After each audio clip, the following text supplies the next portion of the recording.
एक समय की बात है। एक छोटे से गांव में मुकेश नाम का एक धूर्त ठग रहता था।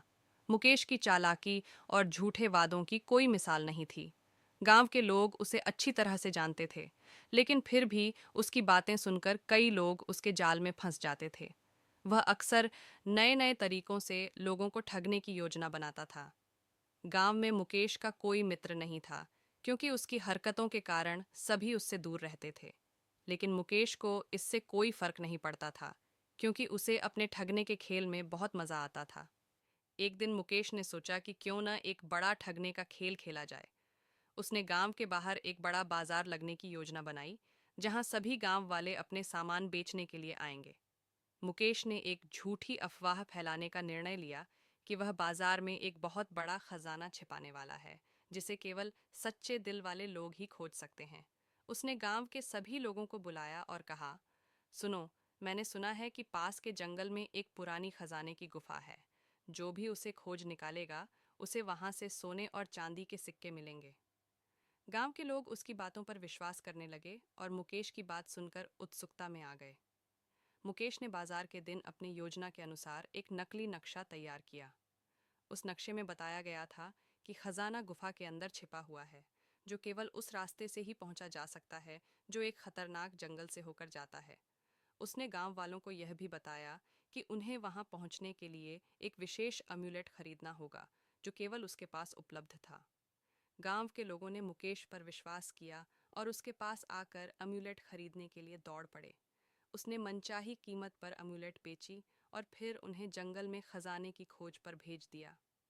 जब गांव के लोग जंगल की ओर बढ़े, तब मुकेश ने अपने ठगने के खेल का आनंद लेना शुरू किया। उसने उन्हें बताया कि गुफा में जाने के लिए विशेष चाबी भी चाहिए, जो उसके पास है। इससे पहले कि कोई भी लोग उसे रोक पाते, वह वहां से भाग गया। गांव वाले जब जंगल में पहुंचे, तो उन्हें पता चला कि वहां कोई गुफा नहीं थी। वे निराश और गुस्से में लौटे।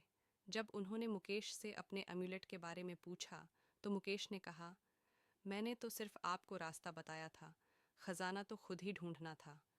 गांव वाले समझ गए कि मुकेश उन्हें ठगने की कोशिश कर रहा था। उन्होंने तय किया कि अब उन्हें मुकेश से बदला लेना होगा।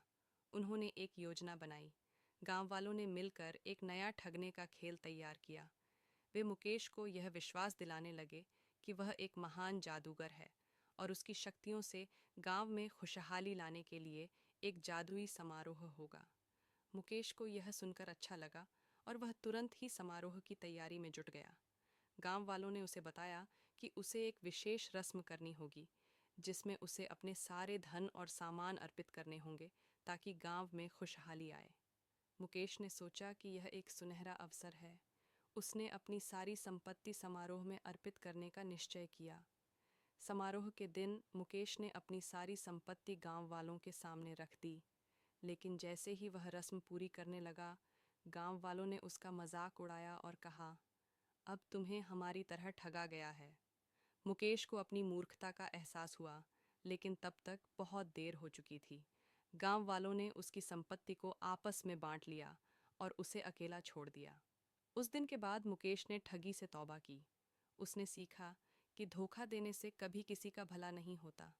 गांव वालों ने भी उसे माफ कर दिया, लेकिन उसे कभी भी अपनी चालाकियों पर गर्व नहीं करने दिया। मुकेश ने अब अपने जीवन को बदलने का निर्णय लिया और गांव में ईमानदारी से जीने लगा। गांव वालों ने भी मुकेश को एक मौका दिया और धीरे धीरे उसने अपनी खोई हुई विश्वसनीयता फिर से हासिल की। उसने ठगी का रास्ता छोड़कर मेहनत और ईमानदारी से जीने का फैसला किया। अब मुकेश का नाम गांव में एक अच्छे व्यक्ति के रूप में लिया जाने लगा।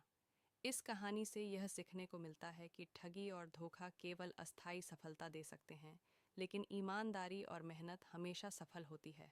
मुकेश की कहानी हमें बताती है कि हमें अपनी चालाकियों पर गर्व नहीं करना चाहिए, बल्कि अपने कार्यों का परिणाम समझकर सही रास्ता चुनना चाहिए। मुकेश अब एक सम्मानित व्यक्ति बन चुका था और गांव में सब उसकी ईमानदारी की तारीफ करते थे। उसकी कहानी एक सबक बन गई और वह हमेशा दूसरों को बताता था कि कैसे ठगी ने उसे एक नई राह दिखाई।